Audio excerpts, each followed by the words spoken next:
Thank you. And God bless. I'm still your street preacher and try to be the most humble and the most loyal servant to the Lord that I can possibly be. But I want to take this moment, first of all, before I have my quick opening monologue. I want to say thanks to all veterans on this memorial commemoration weekend. I'm also a vet of 21 years. Service to the country for which I'm very proud of. I went around the world, thank God, and after seeing what I saw, I'm proud to be an American. And once again, from the heart, thank you for your service. I can identify with your separation from your family for such long periods of time. Thank you. I always say, and I find it necessary to say, and I hope that someone will begin to dissect it and analyze why I always have this opening monologue. That if you do not know the purpose for any product, you will abuse it. Because purpose will always establish values, why a product was made or created, and then the value will establish the priority. The value of the product, the product's purpose for being designed, will have you to prioritize, to put things in the proper order, according to its value. My message today, or my title rather, is going to be preaching of the gospel. Or shall I say, preachers of the gospel, who is your master? Preachers of the gospel, who is your master? I want to start by saying this. The purpose for any product being designed is first always in the mind of the designer, the creator, as to what this purpose is going to be used for. What this product going to be used for. Let's take a look at the gospel. Let's take a look at the gospel that you will know the purpose for the gospel. Think of this. The effort, the energy, the interest, the sacrifice that anyone contribute to a product determines the value of that product to the producer. I'm going to say this again. The emphasis, whatever a person is willing to do for a product that was created or produced by the producer, the effort, the energy, the attitude, what that person is willing to sacrifice for that product will tell you, or should tell you, how valuable that product is for what that person has done to produce that product. Why am I saying this? Why my title is Preachers of the Gospel, who is your master? Who is your master? There are two masters in this earth, in the spiritual realm. Two can be your master. And that is Satan and his demons, or the Lord Jesus Christ. Operating in the spiritual realm. your master. I'm going to go to my first chapter, and I'm going to look at, and we're going to dissect what Christ said about two masters. I want you to understand that those who are professors to be followers of Christ, but they're not possessors. There are preachers who profess to be followers of Christ, and there are those who possess it as the followers of Christ. Today we're going to find out who are the professors and who are the possessors when it comes to preaching the gospel of Jesus Christ. Remember Jesus said, I always say that the truth doesn't have but one friend. Truth does not have but one friend, and that's time. You'll never know who the professors of the gospel preachers are, apart from the possessors, until adversity sets in. When adversity comes, remember Jesus explained the difference between a harlot, that means those who preaching for their own personal gain, those who preaching for money and fame, and those who preaching for the cheap, to protection of the cheap. The gospel, why am I saying this? If you don't understand the purpose for the gospel, you're certainly going to abuse it. And your priorities are going to be out of order. The gospel, whenever you see and understand, when it's revealed divinely, when the gospel purpose is revealed to you divinely, you are going to be loyal to the preaching of the true gospel, and that only when you follow the precept and the concept of Christ.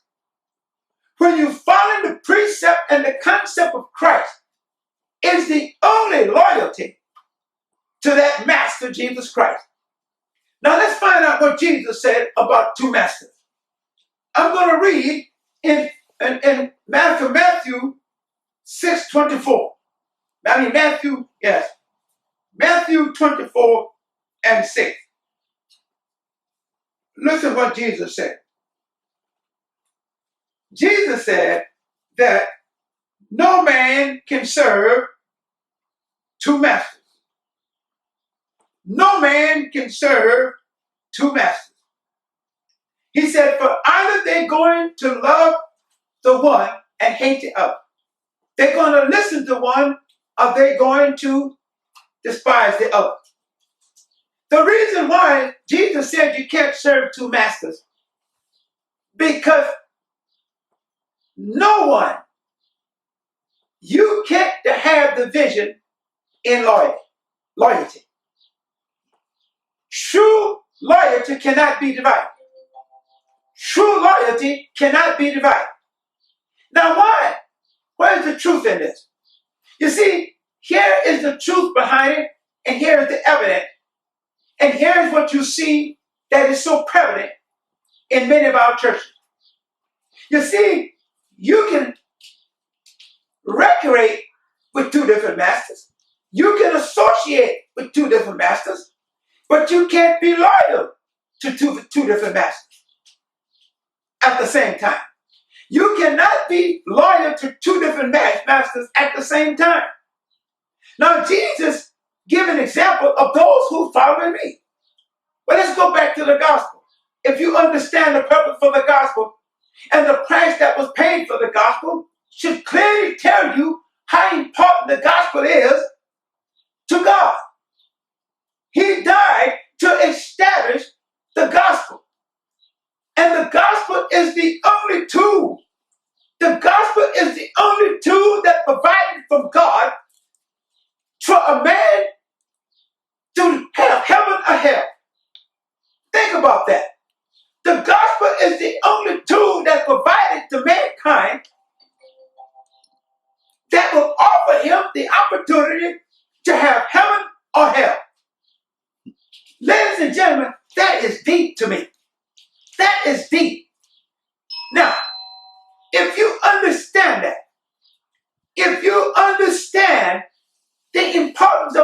gospel, are you not going to be loyal to the precept and the concept of Christ? How can you not be? So now, what master are you following here? What master are you following? Now, I want to go to another chapter, another book, and I'm going to look at Romans, and this is going to determine what master are you following. Are you following your master Jesus? Are you following your master Satan and don't even realize it? All right? And don't even realize it. Now, look what Jesus said in Paul said in Romans 10:13. For whosoever shall call upon the name of the Lord shall be saved. How then shall they call on him whom they have not believed? And how shall they believe in him of whom they have not seen, have not heard rather? And how shall they hear without a preacher? And how shall they preach except they be sent? How can you preach except you be sent? Now, listen to me carefully. Paul says here that if you're not sent, and the Bible also said that Paul said that it's not a big thing. That if Satan can present to himself, if he can present himself as an angel of light, that it's a small thing, no big thing, that he can make his preachers angels of light. Angels of light. Now listen to me carefully. My son and I discussed this. I'm piggybacking on what my son, who is one of my associate pastors in my church. This is what he said, and I've been piggybacking on it ever since he made this statement. We discussed it. If Satan has the power, listen to me carefully. If the devil has the power to deceive 1/3 of the angels that was in the presence of God, is it a hard thing for him to deceive a preacher who is in the earth to work for him, to represent him in the earth? Hear me again. This is deep. If Satan has the power to convince the angels that was already in the presence of God to follow him out of heaven into the earth, is it a big thing for him to not be able to cause preachers to follow him? If he can bring 1/3 of the angels out of heaven and work for him in the earth against God? Think about what I just said. Now, Jesus gave a prime example of those who following his teaching and preaching. Jesus said that those who hears my word and follow them and do them would be like a person who built his house upon the rock, upon a rock. Now listen to me carefully. But he said in the opposite. If you hear my words and you don't follow my words or preach my word, you're going to be like one who built his house upon the sand. Hear me carefully. This is the prime time to show whose house was being built on the rock or on sand, in sand. Hear me carefully. This marriage has people who profess Christ. They're running for cover. You don't hear from them, Holly. Not all, but too many.